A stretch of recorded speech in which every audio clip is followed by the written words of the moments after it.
Depende del juez. Aún no me he graduado, no soy abogada y ya me encuentro en conflicto con esta frase. Han sido varias las oportunidades que he escuchado a abogados litigantes, a dependientes judiciales y a profesores decirla. Y se preguntarán esto cómo lo sé o por qué me consta si soy solo una estudiante. Tuve la oportunidad de trabajar aquí en Cali en una firma de abogados y a pesar de no tener ninguna función jurídica, pude presenciar este tipo de situaciones en la que los abogados iban a audiencias o regresaban de ellas y hacían comentarios como, me tocó con este juez o recuerda que con este juez no puedes decir esto. También recuerdo que el dependiente judicial constantemente hacía comentarios como, en este juzgado son muy descuidados, aprovechalo, o en este juzgado son muy amables. Hasta ese momento me parecía muy normal, hasta que un día acompañé al dependiente judicial a realizar unos trámites a los juzgados civiles municipales de Cali. Recuerdo que llegamos al primer despacho y nos saludaron muy amablemente, mucho diría yo. El trámite que teníamos que realizar, el dependiente, era examinar unos expedientes de un proceso que llevaba la firma. Con solo la solicitud verbal, el secretario muy amablemente nos prestó el expediente y pudimos examinarlo. El dependiente tomó unas fotos, no recuerdo muy bien, en ese momento no podía entenderlo, y nos fuimos. Pero ese mismo día fuimos a otro juzgado, literalmente 2 casillas al lado, en la que el saludo no fue igual de amable, los funcionarios no fueron igual de amables, y la solicitud que necesitábamos realizar era exactamente la misma que en el juzgado anterior: examinar un expediente de un proceso diferente. Sin embargo, para el procedimiento fue diferente. El secretario nos pidió, el funcionario nos pidió, que teníamos que aportar una solicitud formal realizada por el abogado de la parte, por el abogado de la firma, además un recibo de pago, un arancel judicial, además una fotocopia de certificado de estudios del dependiente judicial. La verdad, en ese momento no podía entender cuál era la diferencia y obviamente me sentí muy confundida. Pero antes de preguntarle al dependiente judicial en qué consistía la diferencia, primero me dije a mí misma, puede ser que un juzgado sea civil y otro de familia, de pronto ahí radica la diferencia, o puede ser que uno sea de mayor cuantía, un caso, un proceso, o el otro sea de misma cuantía. No podía saberlo, tenía los conceptos básicos.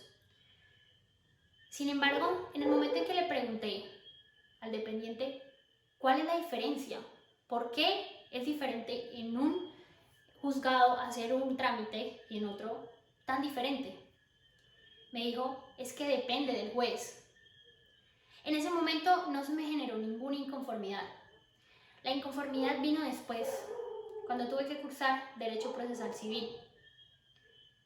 Y me di cuenta que tenía que aprenderme la teoría, que había una formalidad y que el Código General del Proceso nos dice cómo tenemos que realizar estos trámites.